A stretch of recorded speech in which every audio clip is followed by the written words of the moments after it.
Deputetët e partive opozitare ishin gjatë ditës në Kuvend, por nuk shkuan në sallën plenare në seancën për votimin e presidentit. Ata thonë se lëvizja vetëvendosje që nga një natë më parë po e shkel kushtetutën. Madje në mbrojtjet e aktit rreth të cilit funksionon shteti i Kosovës, paralajmëruan edhe protesta. Nëse shkojmë kësaj rrugë të rrezikshme, po na pamundsojmë pra funksionet mbas kushtetutës, edhe nuk na lënë rrugë tjetër përpas që të drejtohemi qytetarëve, sovranit, që të mobilizohemi të gjithë e të mbrojmë kushtetutën e Kosovës. E kem detyrë, e kem obligim.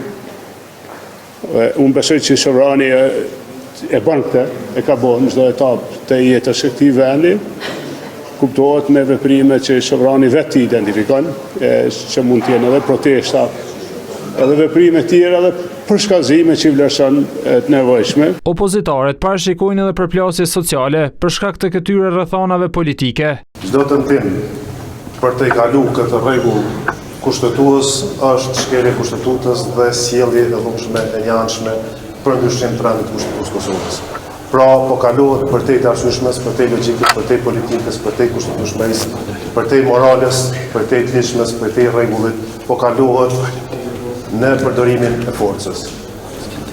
Unë jam i bindur se këto duhet të ndalojmë, nuk duhet të lejojmë që të shkojmë drejt një përplasje.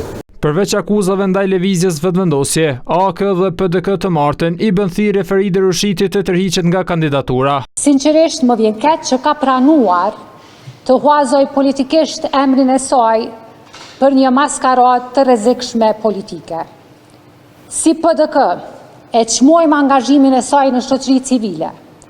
Mirë po sot, puna më e rëndësishme që mund t'i bëj vetës dhe nderi më i madh që mund t'i bëj vendit është të largohet nga kjo garë. Edhe vetë kryeministri Albin Kurti në konferencën e pasdites tha se ka presion ndaj Rushitit lidhur me kandidaturën e saj. Opozita nuk po merr pjesë në seancën për votimin e presidentit, me që paraprakisht nuk ka arritur marrëveshje me lëvizjen vetëvendosje për këtë proces.